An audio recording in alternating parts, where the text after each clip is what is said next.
Hey there everybody, welcome back to my channel. My name is ARTFX and today I want to show you how to make those noise basses that are super popular in drum and bass right now. I'm talking about the basses just like the one in this project I'm currently working on. So I'm just going to play it and then I'm going to show you how to make similar basses, what to do and what not to do. Let's get into it. Mathematics.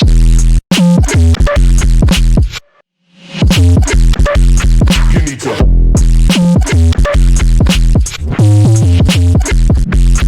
Watch. So I have a default vital right here, and the first thing we want is we want to have a sine wave. So let's just go in here, go to factory, and let's select basic shapes so that we get a beautiful sine wave. I'm going to bring the level up to 100%, and I'm also going to bring the phase down to 0, and I'm going to bring the random phase all the way down to 0%. That way we can make sure that the waveform starts from this position every time we trigger a note. Now we have a little bit of a longer release time. That's the default release time, so I'm going to bring this down a bit, and I don't want to bring it down all the way because that way we get a click. I'm just going to keep it somewhere, well, just up a little bit so that we get a really tight sound between all the notes. Now we want to add a little bit of noise, so I'm going to introduce the noise oscillator, and for the original one I've used the box fan noise, so let's just turn that one on, and right now we get this. Now what we want to do is we want to high pass that noise, so I'm going to enable filter 1, and by default filter 1 accepts oscillator 1 as the input, so I'm going to click that, so we don't want that, we don't want to high pass the sub bass, so we're going to introduce this, we're going to click on the sample, and we're going to make the sample run through this filter. So let's start by making this a high pass, and let's bring the resonance down as well, and then I'm going to change this to a 24 dB per octave filter, so that we get a steeper high pass curve, and now we can play around with the position of this to get rid of some of the low frequencies in this noise. So let's just bring this up to somewhere roughly around there. So now we just get some noise in our sine wave. Now, to show you a little bit better what's going on, I have an oscilloscope right here. So right now we have a clean sine wave, just like that. And when I bring the level up, you can see we start introducing noise along that sine wave. So now if I bring this up on a frequency analyzer, you can see we have a clean sine wave, then we have a gap, and then we have the noise that's sitting on top.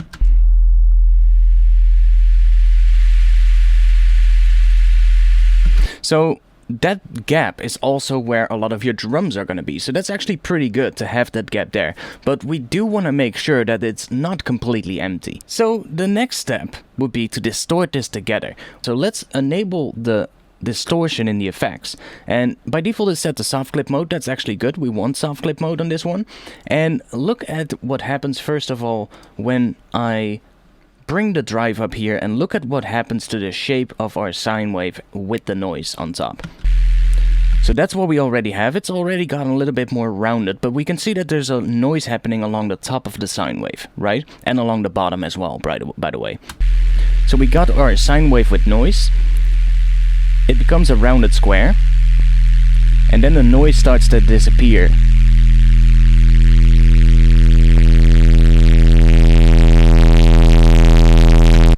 And now here at the end, you can see, with the distortion all the way up, that the noise has completely disappeared along the top here. And that's just because that's being pushed so hard into the distortion.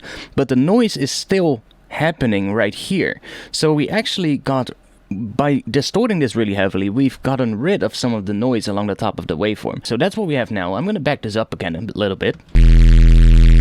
So that's about right. We want to have a nice sort of like clean shape like that. One other thing we could do, we could compress this. Now this leads me to the first thing not to do. So right now we have this shape and it looks really clean except for these parts right here, but that's what we want to have that noise there. But now look, as soon as I turn the multiband compressor on and play this sound. Do you see that?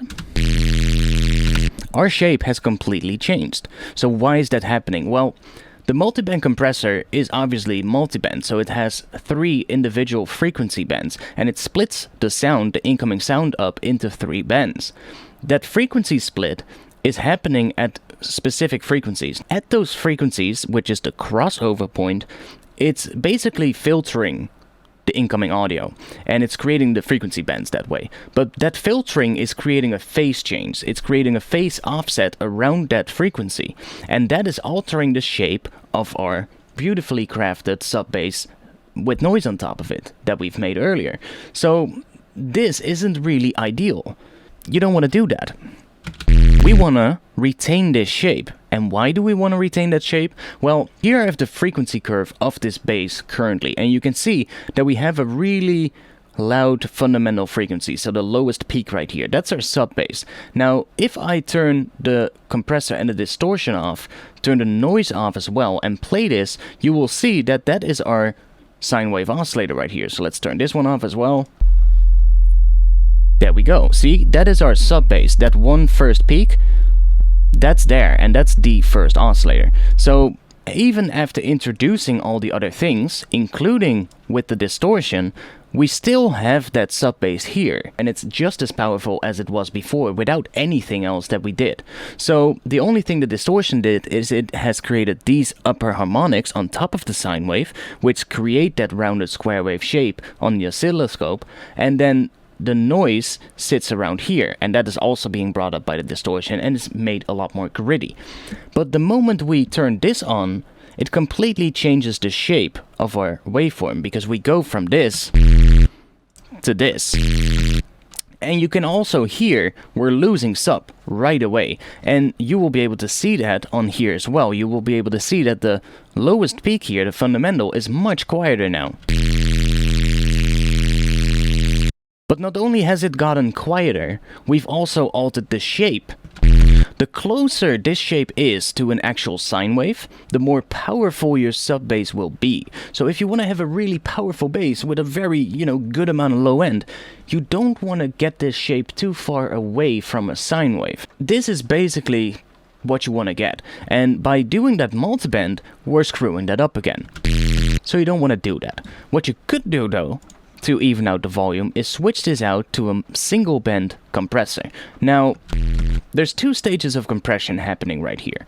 We've got the upwards compression at the bottom, and we've got the downwards compression. If you want to control something, you don't want to have that it peaks above a certain level, then you want to use the downwards compression. If you want to bring up certain artifacts in the sound, then you want to use the upwards compression. So, it has gotten a lot quieter, so what I'm going to do is I'm going to get rid of this one. I don't want to use that. I'm just going to do this and raise this up a little bit.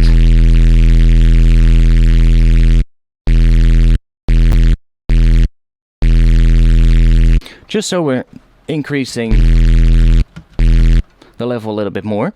And now I'm going to bring the attack all the way down so that we are not clipping. See, because without it, we're clipping as soon as the note hits, but bringing the attack all the way down, we're not clipping anymore. So that's one thing we can do. Now, after that, we'll basically already have our bass. Mathematics.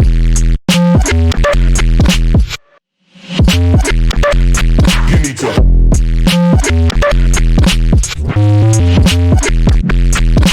So that already works, but you can hear that the original one is definitely more powerful. Mathematics. Right? So you can hear that the noise has been brought up more. Now, there's a couple of things we could do. We could go back into Vital, and we could, for instance, add an EQ here and just boost some of that high end with the EQ. Mathematics.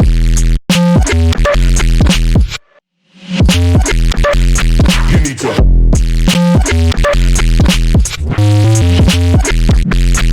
Watch. So you can hear that that already did the job. We have gotten a lot more powerful in the higher frequencies. Mathematics. And you can also see the noise has gotten stronger in between here. So I'm gonna stop the video right here because there is something that I forgot to talk about in this video when I was recording it. DJ and producer Fox Stevenson actually did a live stream where he talked about this exact same topic, and when he talked about it, the only thing I could think of was, well, this is the exact same thing that I have been talking about on my last few live streams. Let's dive into the little clip from Fox himself and let's see what he had to say about OTT. Anybody wanting to know about the OTT thing, I'm over being an advocate for this because I've had this conversation way too many times.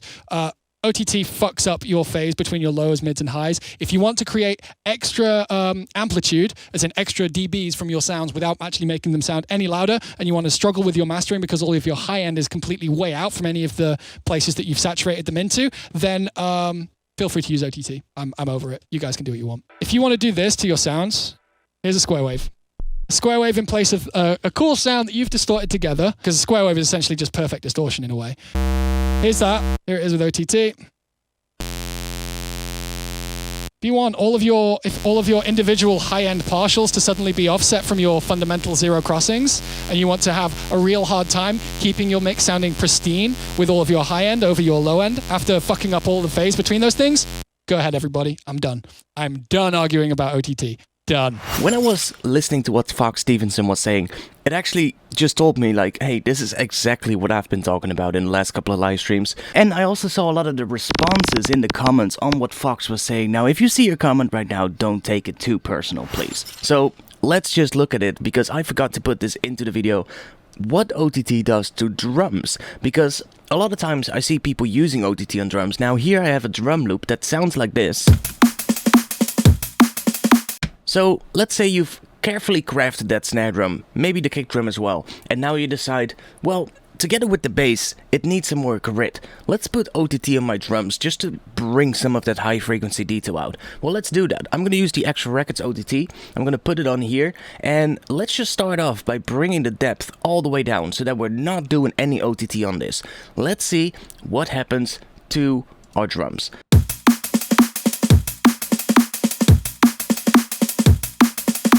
Now, at first glance, it doesn't really look that different, right? Let's zoom in and let's see what has actually changed. Do you see a difference already? Because I do. Look. Here, we've carefully crafted our kick drum, and our kick drum has a beautiful sine wave oscillation in here that pitches down because it gets longer, right?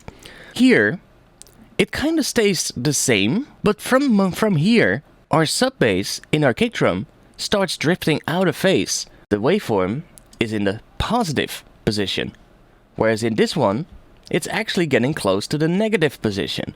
So you can see that this OTT has basically shifted our phase completely out of whack. It's now not the same anymore as what it was before. Plus, the kick drum that we had that was beautifully clipped has now actually, it's lost its clipping in a way. You know, it's not really what you want. It's not ideal. It kind of screws up your mix, you know. You might have played around a lot to kind of craft that sound, and now you're, you know, adding OTT and you're kind of screwing up the phase of whatever you run through that OTT. So that's gonna make things harder for you to mix it down, just like Fox was saying.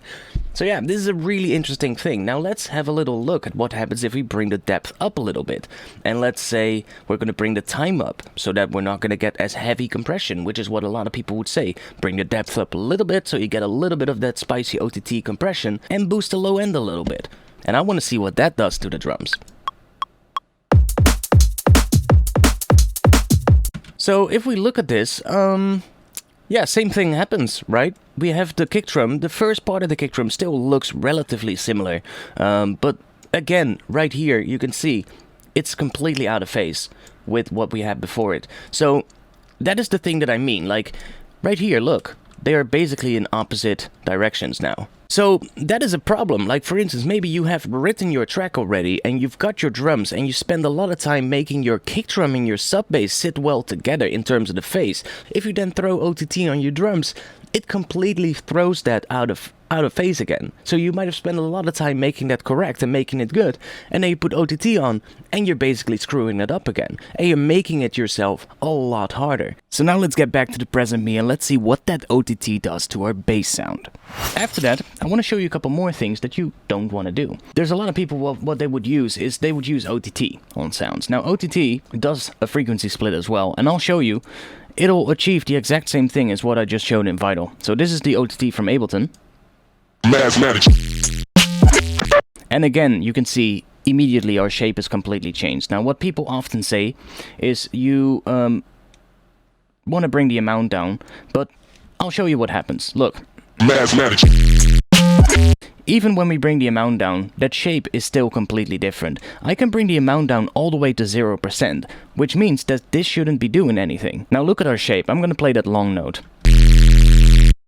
See? Our shape has completely changed. And what we've now achieved, it has actually moved the noise to a different position in our waveform. Look, without the OTT, our noise sits right here in these areas. And that's also where we have headroom. But as soon as we turn the OTT on, look at where our noise now sits. Our noise now sits right here. So I'm not gonna use OTT. Let's get rid of it.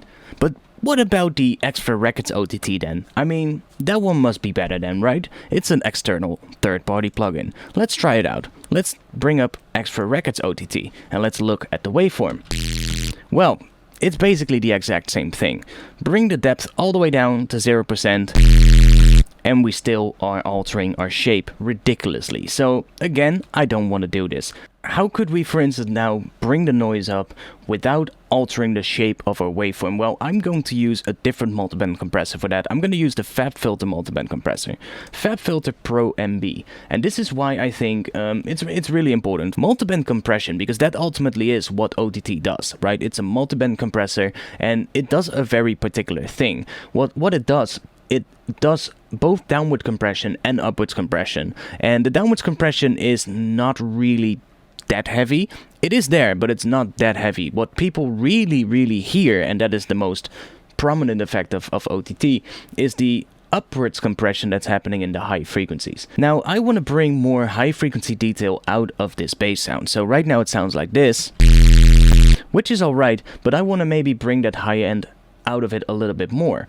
So what I can do is I can take this and I can create a bend here in the high frequencies. So just click that. So right now it's doing downwards compression. Every time we go above this threshold of minus 18 decibels, we are gonna compress the high frequencies downwards. So our high frequencies are gonna get quieter. But if we wanna get out those artifacts like OTT is doing, we wanna do upwards compression. So we can take this range and we can bring this up.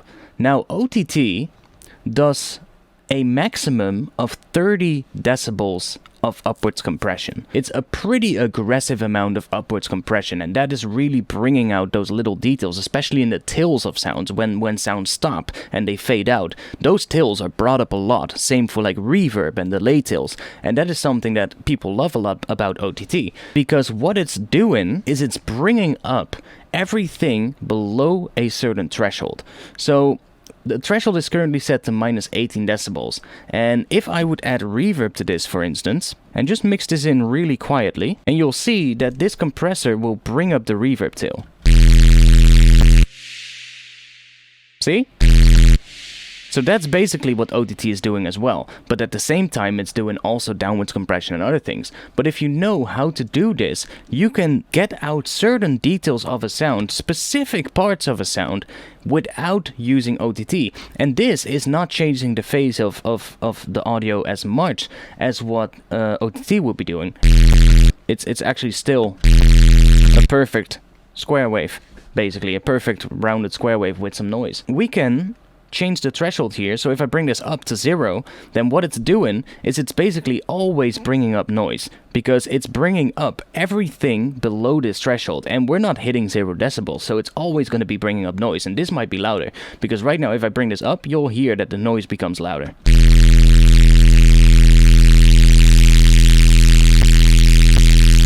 See? The noise has gotten a little bit crispier. So that is what it's doing now. And we can play around with the attack and release times as well to further strengthen that.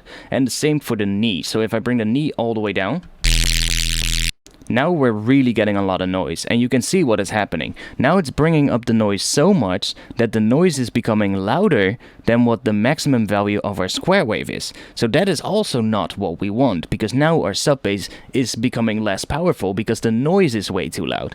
So we want to back this up a bit, or we want to back the threshold up. So I'm just going to do that, so we get a little bit of extra noise. And then let's back the knee up a little bit as well. So it's basically adding some noise, but if we would now add some reverb, it's really going to bring those up as well. And that is basically what OTT does. I can show the original. Original is slightly different. I'm not sure what the difference is, what I did. Let's see. So the original is a little bit less noisy, definitely. There's way less noise happening in this one. I used a phaser as well in the original, and I've used the compressor here, the single band compressor. So then finally, I've prepared a little pack with noises that you can use to create bass sound like this. So the noises in question are noises that are sort of like field recordings that are part of my collection. I have a lot of field recordings, and I decided to make 15 field recordings for Vital and Serum that you can just throw into the noise oscillator. So they sound like this. So some ambient street noise. This is sounds recorded near a Baltic coastline. I've got some bees with birds. Then I've got a blast furnace sound recorded near the Chrysler building. Some construction sounds. Some industry sound. Some more water stuff with like birds and stuff in the background. A nice mountain stream. Some rain, and some more rain. We've got a wind bell. We've got a mono recording of a train running through a train tunnel, which is quite interesting. Then we've got some trains and some more wind with birds. And you can throw these into the noise oscillator to get all kinds of different results in your noise base. Now, I'm going to be posting these noises on my Patreon page, so if you want to get these noises, plus you want to get the preset from this original noise base, it's going to be the Vital preset, so if you want to get that one with these noise files, then you can go to my Patreon page. The link is in the description below this video, and by pledging some of your hard-earned money, you will help me make more of these tutorials, and at the same time, you can get a whole bunch of stuff back. So if you want to help support, then that would be great. So that's it for this video, and I hope to see you guys again soon. Peace. Mathematics.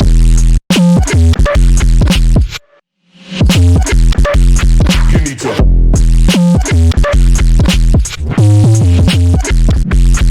watch.